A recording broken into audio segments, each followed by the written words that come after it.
une question que les patientes me posent très régulièrement ou à laquelle je réponds en fait spontanément parce que j'ai bien compris que c'était pas clair dans leur tête, c'est quelle est la différence entre l'acide hyaluronique et la toxine botulique ou le Botox en médecine esthétique.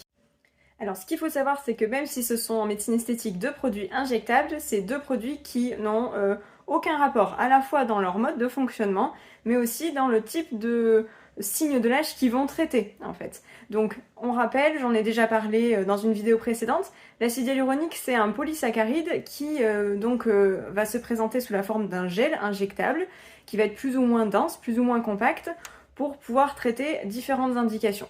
Donc la première, ça va être uniquement pour un acide hyaluronique qui est très fluide, de la réhydratation de la peau. Donc on va l'injecter, donc c'est ce qu'on appelle communément les skin boosters. On va injecter en fait sous la peau pour venir réhydrater la peau et la recharger en acide hyaluronique, puisque l'acide hyaluronique on en a naturellement dans la peau. Et ensuite vous avez des gels d'acide hyaluronique qui sont plus compacts, comme on dit, plus réticulés, et eux vont être utilisés en fait à but de comblement ou alors pour recréer un volume perdu. Donc typiquement, ils vont permettre de combler des rides, mais ils vont également permettre de recréer du volume. Par exemple, typiquement avec l'âge, au niveau des pommettes, vous avez les pommettes qui ont tendance à se squelettiser, avec la graisse de la pommette qui a tendance à fondre en fait, et à migrer vers le bas et le centre du visage.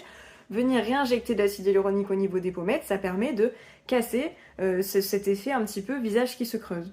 Pareil au niveau des tempes, on n'y pense pas souvent, mais des tempes qui se creusent, ça fatigue et ça donne un aspect vraiment assez vieillissant du visage, et venir du coup les injecter et recréer du volume sur un endroit où le volume a été perdu, et bien c'est pour ça qu'on l'utilise dans le cadre de la médecine esthétique et surtout anti-âge. Après, donc évidemment, on comble les rides, on peut recréer un petit peu de volume et embellir les lèvres. Au niveau du menton, pareil, injecter un menton qui est un petit peu rentrant de profil pour pouvoir le projeter un petit peu plus. Et puis, on va aussi utiliser de l'acide hyaluronique pour combler, par exemple, des cernes creux. Ou alors travailler sur ce qu'on appelle la rhinoplastie médicale. J'en parlerai dans une vidéo précédente, c'est-à-dire qu'on va injecter de l'acide hyaluronique sur des points précis au niveau du nez pour masquer une petite bosse ou alors faire remonter une pointe de nez qui est un petit peu tombante. Donc ça, c'est le principal rôle de l'acide hyaluronique en médecine esthétique. Ça va être la réhydratation de la peau en profondeur, et ça va être combler des rides. Alors attention, pas des rides dynamiques, j'en parlerai tout à l'heure. Des rides surtout, en fait, c'est surtout les sillons nasogéniens, les plis d'amertume, les petites rides qu'on a au-dessus de la lèvre. Et puis rapporter du volume à un endroit où on le souhaite, les lèvres, le menton, etc. Donc ça, c'est l'acide hyaluronique. La toxine botulique, plus communément appelée dans le jargon, on va dire le Botox, c'est un produit qu'on va utiliser, qu'on va injecter uniquement au niveau des muscles. Le seul rôle du Botox, de la toxine botulique, ça va être en fait de limiter ou d'empêcher, de bloquer la contraction des muscles. Et en médecine esthétique, on s'en sert comment ? En fait, on va surtout travailler le traitement des rides d'expression. C'est des rides qui sont en lien avec la contraction de vos muscles d'expression du visage et qui, à force de se contracter, créent des cassures au niveau de la peau, et donc ça crée des rides.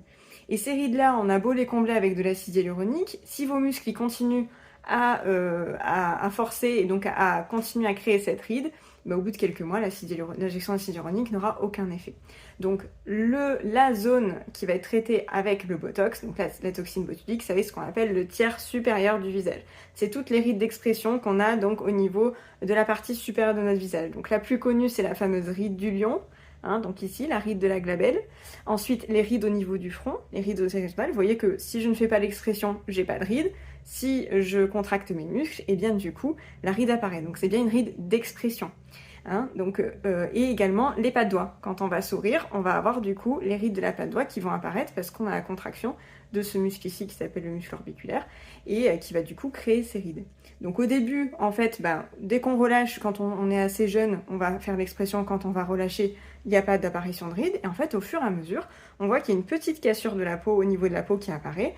Et même au repos, ces rides persistent. Donc c'est là que le Botox intervient.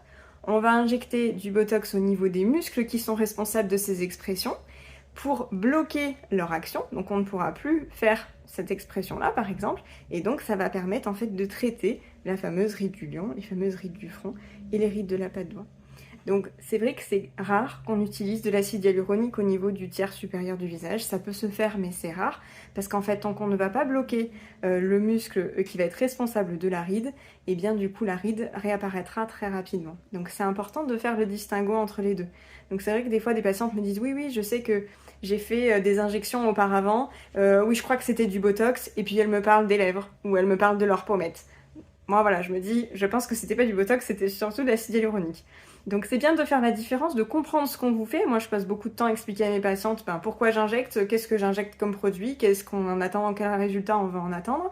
Hein. Et puis vous aussi de votre côté, c'est bien de vous informer un petit peu avant pour avoir un peu une idée de ce qu'on va vous proposer comme traitement.